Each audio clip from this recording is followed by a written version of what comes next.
అందరికీ నమస్కారం.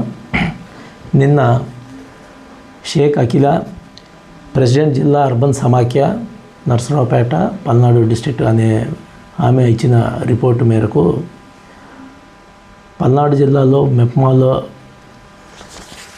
డ్వాక్రా గ్రూప్స్లో తీసుకున్నటువంటి లోన్స్లో కొన్ని అవకతవకలు జరిగినాయని, వాటికి కమ్యూనిటీ ఆర్గనైజర్స్గా ఉన్నటువంటి మెప్మాలో ఉండి పనిచేసేటువంటి ఒక 8 మంది కారణమని, ఆ విధంగా 8 మంది ఆల్రెడీ ఎగ్జిస్టింగ్ గ్రూప్లో ఉన్న మెంబర్స్ తోటి ఇంకొక గ్రూప్స్ని, ఫేక్ గ్రూప్స్ని క్రియేట్ చేసి దాదాపు 81 గ్రూప్స్ అలాంటివి క్రియేట్ చేసి 3 బ్యాంకుల్లో సుమారు 9,59,00,000 మేర డబ్బులు లోన్స్ రూపంలో అక్రమంగా తీసుకొని వాటిని బ్యాంకుకి రిటర్న్ పే చేయకుండా అవి ఫ్రాడ్ చేశారనేది వాళ్ళు ఒక రిపోర్ట్ ఇచ్చారు.